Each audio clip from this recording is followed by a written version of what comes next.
Halo orang-orang baik, terima kasih sudah klik video ini dan selamat datang lagi di channel The Purbas.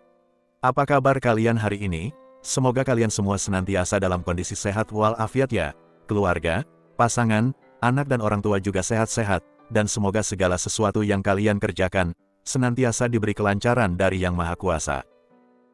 Di video sebelumnya, saya membawakan kisah tentang oknum tentara kerajaan Thailand, yang memiliki kecanduan judi online hingga mampu melakukan apapun demi bisa memuaskan nafsu berjudinya.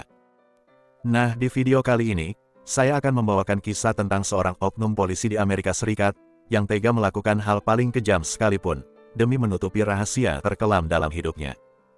Langsung saja kita mulai ceritanya sekarang, kisah nyata pembunuhan Jesse Valencia.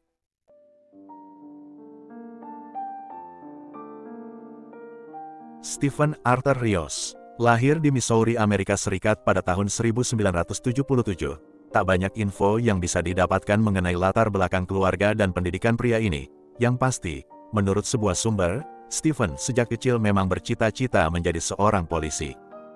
Impiannya itu pun tercapai di akhir era 90-an. Stephen tercatat pernah menjadi petugas polisi di kota Waynesville dan kota Dixon yang berada di Pulaski County, negara bagian Missouri. Entah bagaimana prosesnya, apakah dia berhenti dari Kesatuan Polisi Pulaski County, atau dia diberhentikan. Yang terjadi kemudian, Stephen Rios bergabung menjadi petugas polisi di Fountain City, yang berada di Guadalupe County, negara bagian New Mexico, tapi masa kerjanya di sana juga terhitung sangat singkat, tak sampai 1 tahun. Pada tahun 1999, Stephen Rios diberi 2 pilihan oleh atasannya, mengundurkan diri atau dipecat. Keputusan ini adalah buntut dari pelanggaran etik yang dilakukan oleh polisi muda itu.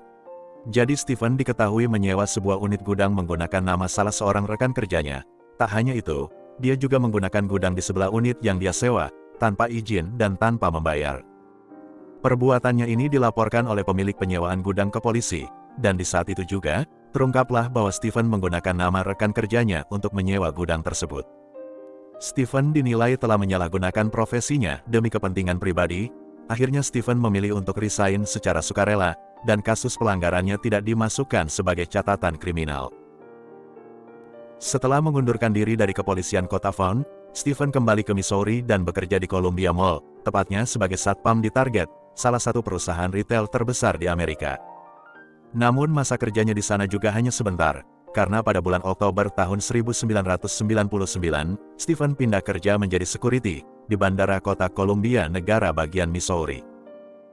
Tak sampai 2 tahun kemudian, pada tahun 2001, Stephen memutuskan untuk mendaftar menjadi polisi di Departemen Kepolisian Kota Columbia, negara bagian Missouri. Petugas yang merekrutnya saat itu melihat histori kerja Stephen yang pernah menjadi polisi di kota Fountain, New Mexico. Namun saat itu dia tercatat mengundurkan diri, bukan dipecat, jadi sah-sah saja kalau Stephen mau masuk ke kepolisian lagi. Singkat cerita, kini Stephen Rios sudah resmi menjadi petugas polisi di kota Columbia, New Mexico. Hidupnya perlahan-lahan membaik dan stabil di usianya yang baru 24 tahun.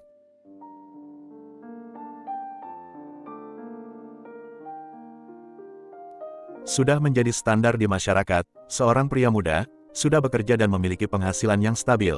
Langkah berikutnya adalah memulai sebuah keluarga. Suatu hari pada tahun 2002, seorang rekan polisi senior memperkenalkan Stephen kepada putri dari temannya, Elizabeth Sullivan, perempuan muda, cantik dan baik hati yang biasa dipanggil Libby. Sejak pertemuan pertama, sudah ada rasa tertarik di antara satu sama lain. Stephen dan Libby menjalin hubungan yang serius. Tak sampai setahun kemudian, mereka pun menikah. Stephen sangat mencintai Libby. Begitupun sebaliknya, mereka memperlakukan satu sama lain dengan sangat baik, penuh kasih sayang dan rasa percaya seutuhnya. Libby memandang Stephen sebagai suami yang bertanggung jawab. Orang tua Libby, John dan Susan, juga memandang Stephen sebagai sosok mantu yang ideal, seorang polisi, bekerja dengan tekun dan sangat menyayangi putri mereka. Stephen dengan cepat disambut dalam keluarga besar Sullivan, dan kebahagiaan keluarga Sullivan semakin lengkap saat Elizabeth mengumumkan bahwa dia sedang hamil, dan pada bulan Februari tahun 2004, anak mereka lahir, putra tertua sekaligus cucu satu-satunya di keluarga Sullivan, yang mereka beri nama Grayson Rios. Dengan segera Grayson menjadi pusat perhatian seluruh anggota keluarga, menjadi cucu yang sangat dimanja oleh John dan Susan Sullivan. Kehidupan Stephen bersama anak dan istrinya tampak nyaris sempurna, Secara personal, profesional, maupun finansial, tak ada yang mereka cemaskan kecuali satu hal. Elizabeth sering merasa khawatir manakala suaminya harus bertugas di jalanan, berpatroli setiap malam, kadang berurusan dengan para kriminal, kadang terlibat dalam aksi kejar-kejaran polisi dan penjahat, sesekali juga harus berdiri di barisan paling depan saat terjadi huru-hara atau unjuk rasa. Seringkali pekerjaan Stephen menjadi sangat berbahaya. Untungnya, pria ini selalu bisa pulang ke rumah dalam keadaan utuh dan selamat, tanpa luka tanpa cedera. Namun pekerjaan Stephen sebagai polisi tidak selalu berbahaya. Sesekali ada warga yang menelpon dan mengeluhkan tentang pesta yang diadakan di suatu lingkungan perumahan. Stephen dengan rekannya beberapa kali ditugaskan untuk mendatangi pesta tersebut, menegur dan memperingatkan penyelenggara pesta itu agar mengurangi kebisingan. Seperti yang terjadi pada bulan April tahun 2004, Stephen yang saat itu sedang patroli sendirian, ditugaskan untuk menertibkan pesta para mahasiswa di sebuah rumah. Disinilah jalan hidup Stephen bertemu dengan seorang pemuda yang bernama Jesse Valencia.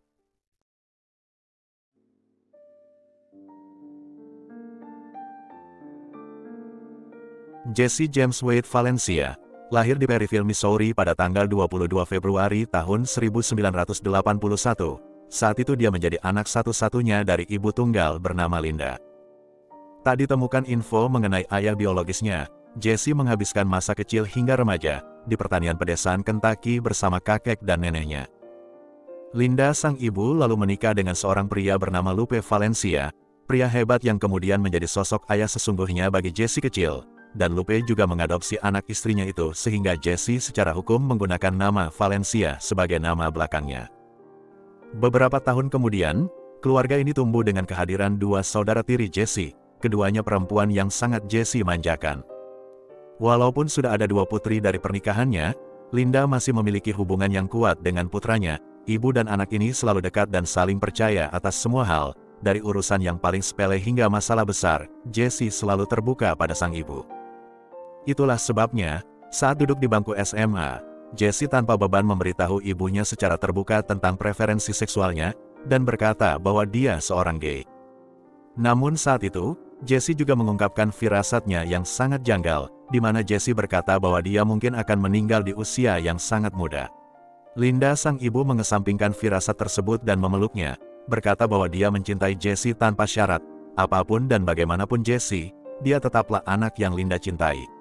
Linda terus mendampingi dan menjadi support system bagi sang putra hingga memasuki usia dewasa. Tak satu pun hal dalam hidup Jesse yang tidak Linda ketahui, mulai dari sekolah, pertemanan, hingga percintaan. Lulus SMA, Jesse yang tumbuh menjadi pemuda tampan dan menarik, sempat menjejakkan kakinya di dunia modeling, namun pekerjaan itu tidak bertahan lama, karena Jesse merasa, apapun nanti yang ingin dia kerjakan, pertama dan utama, dia harus menjadi sarjana terlebih dahulu. Singkat cerita, Jesse mendaftar di Universitas Missouri mengambil jurusan hukum dan jurnalisme, karena dia bercita-cita ingin menjadi pengacara pro bono untuk membela orang-orang yang menjadi korban ketidakadilan hukum.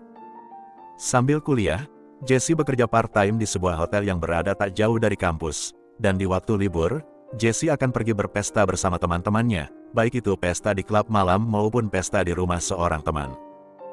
Jesse memang memiliki wajah tampan, namun kepribadiannya yang hangat bersahabatlah yang membuat Jesse disukai banyak teman. Sesekali, dia terlibat dalam hubungan cinta satu malam. Jesse tidak berniat untuk serius dalam urusan percintaan, setidaknya sampai dia menyelesaikan kuliah. Ada beberapa orang pemuda yang biasa menjadi teman kencannya, tapi tak lebih, hanya untuk urusan di atas ranjang. Jadi, hingga usianya mencapai umur 23 tahun, Jesse masih tetap single dan tidak mau terlibat dalam hubungan cinta yang eksklusif. Tapi tekadnya itu perlahan-lahan mulai pudar, manakala perjalanan hidup Jesse akhirnya mempertemukannya dengan pria yang bisa membuatnya jatuh cinta. Siapa lagi kalau bukan si polisi muda, Stephen Arthur Rios.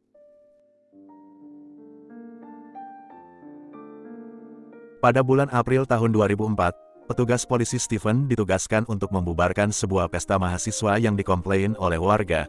Tuan rumah di pesta tersebut sejatinya bukanlah Jesse.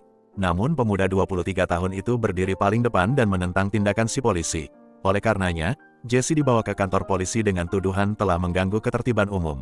Tapi saat dalam perjalanan ke kantor polisi, Stephen mengubah sikapnya, menjadi lebih lembut dan mengajukan beberapa pertanyaan yang sifatnya pribadi kepada Jesse, seperti tinggal di mana, kuliah di mana, Sudah punya pacar apa belum? Begitulah kurang lebihnya. Singkatnya malam itu Jesse dibawa ke kantor polisi, lalu dibebaskan lagi tapi kasusnya nanti masih akan disidangkan.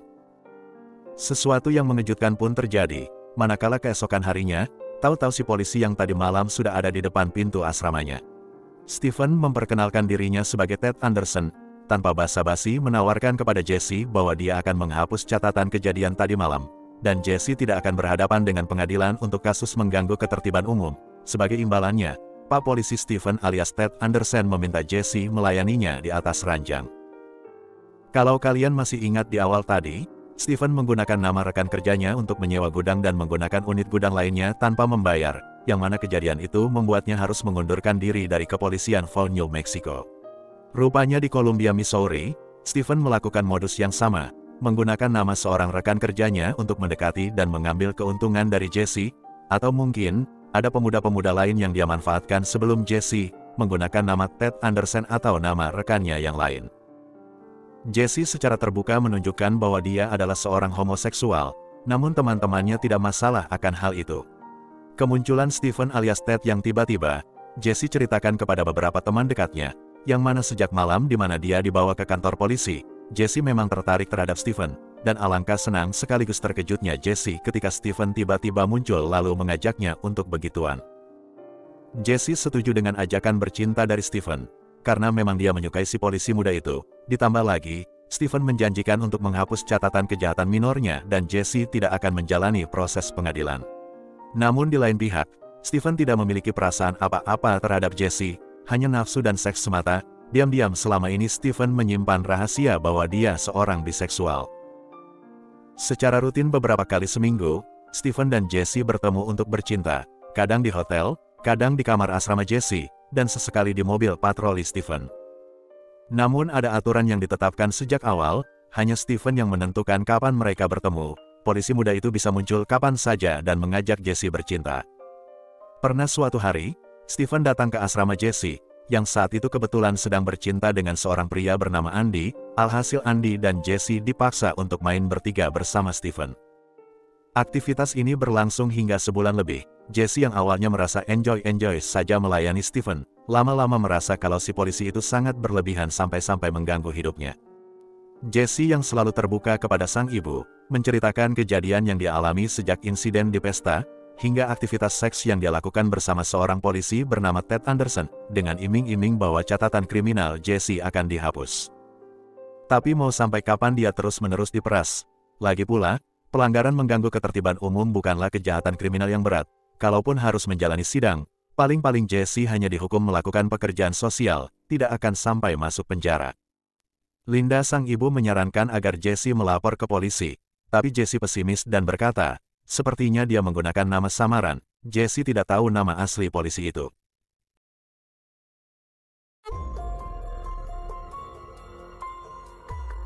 Jesse yang sudah mulai merasa kalau Pak Polisi telah memanfaatkannya terlalu jauh, semakin terkejut, manakala pada tanggal 1 Juni tahun 2004, dia menerima surat panggilan pengadilan atas kasus gangguan ketertiban umum dalam insiden pesta di bulan April. Ternyata selama ini si polisi sudah membohonginya. Catatan kejadian itu tidak pernah dihapus, dan selama hampir 2 bulan, Jesse melayani nafsu si polisi secara gratis alias sia-sia. Jesse dengan bantuan teman-temannya bermaksud untuk melaporkan si polisi yang bernama Ted Anderson ini. Namun saat mereka tiba di kantor polisi, ternyata polisi yang bernama Ted Anderson bukanlah orang yang selama ini memaksa Jesse untuk bercinta. Terbukti bahwa oknum polisi itu sudah menggunakan identitas rekan kerjanya. Walaupun teman-temannya masih mendorong Jesse untuk mengusut siapa nama asli si polisi, tapi Jesse merasa ya sudahlah, tidak usah diperpanjang lagi, toh apa yang dilakukan oleh polisi itu tidak sampai membuatnya hamil, canda Mil. Yang pasti, nanti kalau polisi itu datang lagi mengajak bercinta, Jesse akan menolak. Seharusnya masalah sudah selesai sampai di sini, Jesse hanya harus menghadiri sidang minggu depan dan menerima hukuman dari hakim. Pada hari Jumat, tanggal 4 Juni tahun 2004, setelah menyelesaikan shiftnya di hotel, Jesse bergabung ke pesta yang diadakan di rumah salah seorang teman. Malam itu Jesse bersenang-senang, walaupun dia sempat diperas oleh Pak Polisi selama hampir 2 bulan, setidaknya sekarang dia sudah bebas dari jeratan Ted Anderson, atau siapapunlah nama aslinya. Jesse tenggelam dalam pesta, mabuk-mabukan sampai lewat tengah malam, lalu beranjak pulang. Namun dalam perjalanan pulang itu, dia sempat telepon-teleponan dengan salah seorang teman kencannya, Ed McDavid, dan berkata bahwa dia sebentar lagi tiba di asrama kampus. Saat matahari pagi mulai bersinar di tanggal 5 Juni tahun 2004, hari itu adalah hari Sabtu, beberapa mahasiswa keluar dari asrama untuk jogging. Namun semangat pagi mereka tiba-tiba redup manakala menemukan sesosok tubuh manusia tergeletak tak bergerak di antara dua gedung asrama. Tubuh itu hanya menggunakan celana dalam.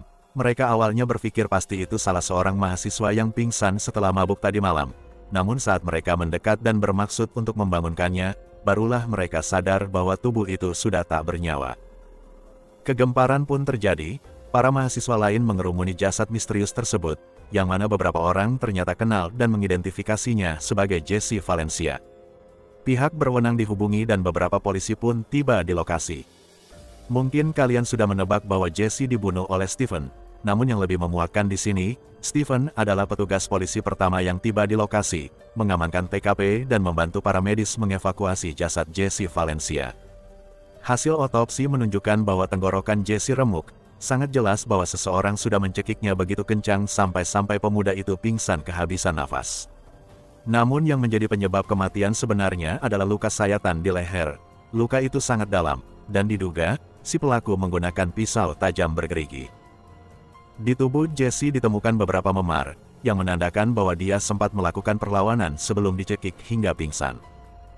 Dokter yang melakukan otopsi menyimpulkan bahwa setelah pingsan, barulah leher Jesse dikorok. Investigasi pun dimulai. Pertama-tama, detektif mengetahui bahwa di malam sebelumnya, Jesse menghadiri sebuah pesta yang membuatnya mabuk berat. Beberapa orang yang hadir di pesta tersebut dimintai keterangan, hingga muncullah dua nama yang paling sering terlihat bersama Jesse, yaitu Andy dan Ed McDavid. Mereka berdua adalah teman, sekaligus partner seks Jesse Valencia.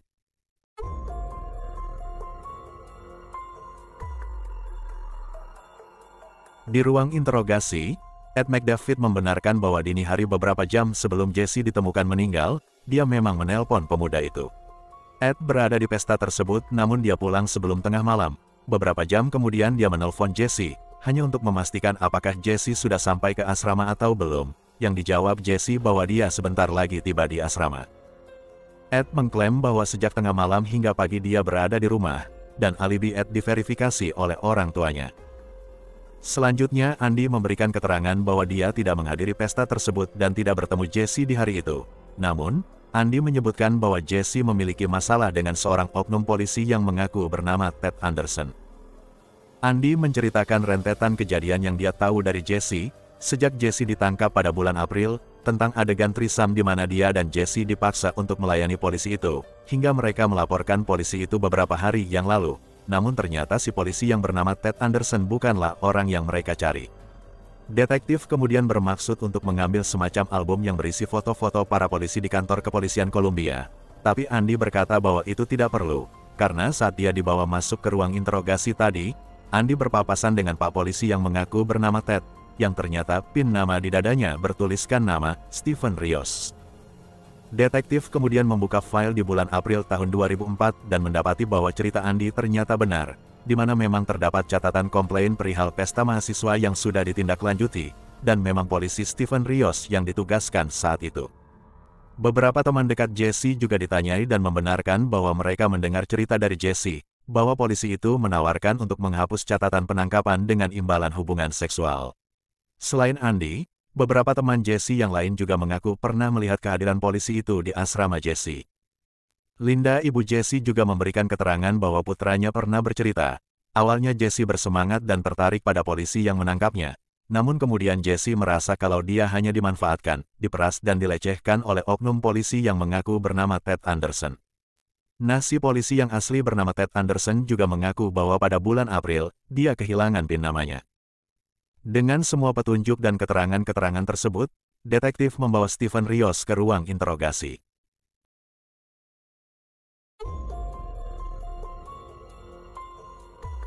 Stephen mengaku bahwa dia pernah menangkap Jesse beberapa minggu yang lalu, namun dia menyangkal adanya aktivitas hubungan seksual di antara mereka. Tapi ketika detektif berkata bahwa ada saksi yang mengidentifikasi Stephen sebagai pria yang pernah bercinta trisam dengannya dan Jessie, Stephen mengubah ceritanya. Kali ini Stephen mengaku bahwa dia pernah berhubungan badan dengan mahasiswa itu sebanyak 6 kali, 3 kali saat dia sedang libur dan 3 kali saat dia sedang bertugas. Namun semua kencan itu dilakukan atas dasar suka sama suka. Dia juga membantah keterlibatannya dalam kematian Jessie Valencia. Menurut Stephen, terakhir kali mereka bertemu dan bercinta adalah 6 hari sebelum kematian Jessie. Di malam kejadian, Stephen memiliki alibi bahwa malam itu dia nongkrong di kantor dan minum bir bersama beberapa rekan polisi lain, lalu pulang ke rumah. Keterangan Stephen ini dikuatkan oleh para rekannya, yang memberikan keterangan bahwa Stephen pulang pada jam 4.45 dini hari. Elizabeth sang istri juga diinterogasi, di mana dia memberikan keterangan bahwa di hari Sabtu tanggal 5 Juni tahun 2004, dia bangun tidur sekitar jam 5 dini hari, lalu menyiapkan botol susu untuk putranya, karena dia harus pergi kerja pagi-pagi sekali. 30 menit kemudian Stephen pulang ke rumah. Menurut Elizabeth, suaminya pulang dalam keadaan normal, pakaiannya rapi tidak berantakan, tidak ada kotoran atau noda darah sama sekali. Detektif kemudian mendatangi asrama Jessie untuk mencari kemungkinan adanya saksi mata. Seorang tetangga kamar Jessie berkata bahwa dia mendengar seperti ada keributan dari kamar Jessie. Namun si saksi ini mengaku bahwa malam itu dia dalam kondisi mabuk, jadi tidak bisa memastikan jam berapa keributan tersebut terjadi. Kalau kesaksiannya ini benar dan bukan halusinasi orang mabuk, berarti Jessie sudah sempat pulang ke kamar asramanya dini hari itu, sebelum dia diserang dan ditemukan meninggal.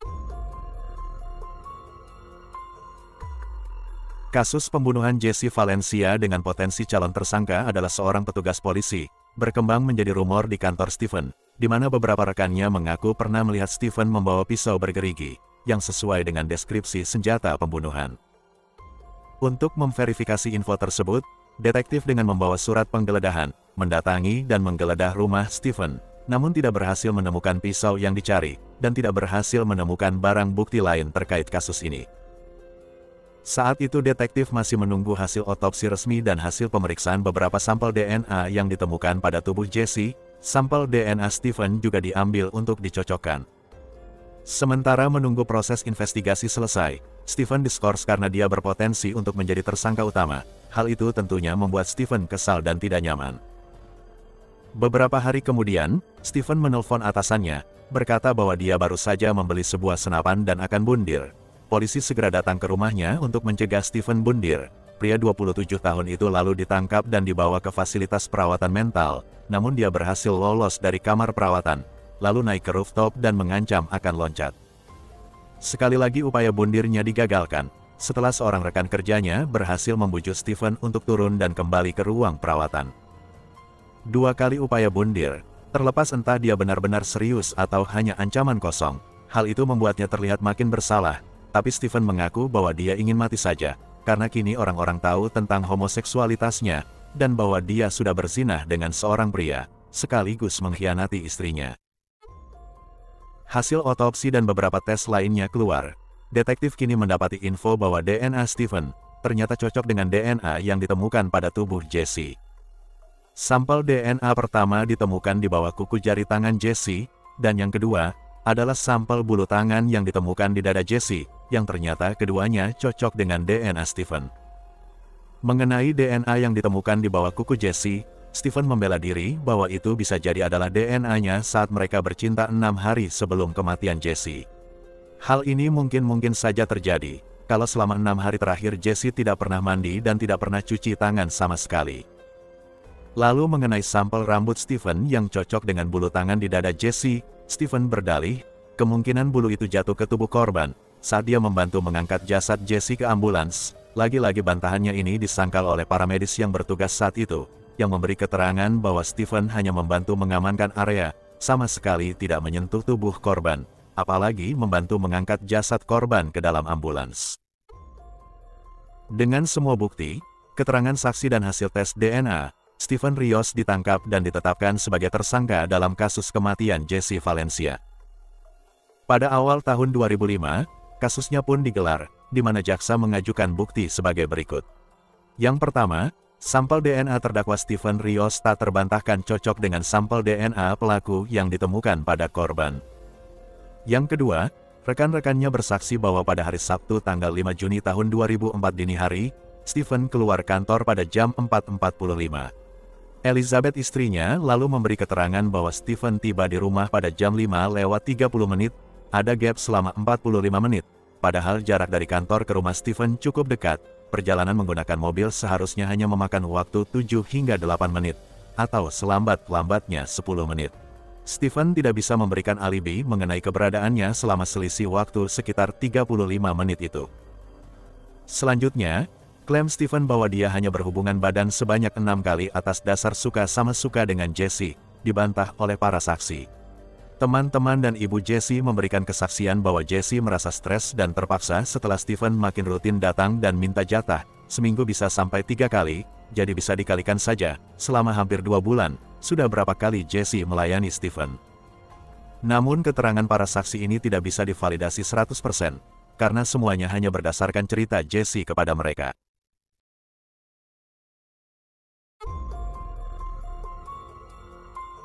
Selain saksi dari teman-teman serta ibu korban, jaksa juga menghadirkan 2 saksi yang tidak terkait dengan kasus ini.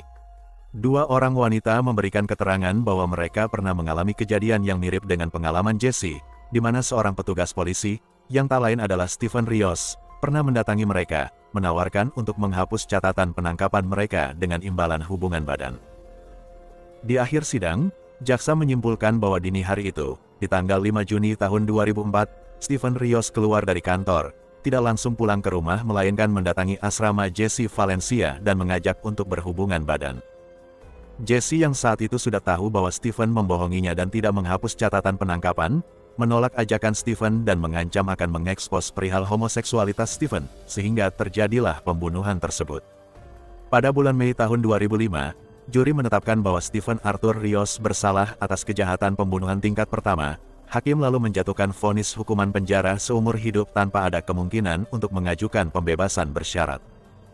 Menanggapi vonis tersebut, pihak Stephen mengajukan banding, dengan dalih bahwa detektif tidak melakukan investigasi secara menyeluruh, mengabaikan bukti dan petunjuk lain yang mengarah pada potensi tersangka selain Stephen, karena di tubuh korban, tidak hanya DNA Stephen yang ditemukan, tapi juga ada DNA orang lain, terutama Ed McDavid. Elizabeth sudah menggugat cerai Stephen karena terbukti bahwa Stephen tidak setia, tapi Elizabeth masih yakin bahwa mantan suaminya itu tidak bersalah atas pembunuhan Jessie Valencia. Dalam sidang banding, pihak pembela mengajukan argumen bahwa rekan-rekan Stephen di kepolisian Kolombia merasa malu atas perbuatan Stephen, jadi mereka berusaha untuk mengkriminalisasi Stephen dan mengabaikan bukti serta petunjuk lain. Mengenai alibi Ed McDavid, pembela berargumen bahwa alibi itu tidak bisa diverifikasi 100%. Orang tua Ed bersaksi bahwa putra mereka ada di rumah dari sebelum tengah malam hingga pagi, tapi mereka tidak bisa memastikan apakah Ed tidur semalaman itu, apakah Ed sempat keluar lalu pulang lagi ke rumah. Investigasi lanjutan dilakukan terhadap Ed McDavid dan beberapa orang lainnya, terbukti bahwa mereka memiliki alibi dan tidak punya motif untuk mencelakai atau membunuh Jessie. DNA Ed, atau beberapa orang lain, bisa saja terdapat di tubuh Jessie, karena sebelumnya, memang mereka bertemu di pesta yang sama. Sidang banding Stephen Arthur Rios berakhir pada tanggal 16 Januari tahun 2009. Kali ini, juri menetapkan bahwa Stephen bersalah atas kejahatan pembunuhan tingkat 2. Hakim lalu menjatuhkan vonis yang lebih ringan, hukuman penjara seumur hidup, dengan minimal menjalani masa tahanan selama 30 tahun, sebelum bisa mengajukan pembebasan bersyarat.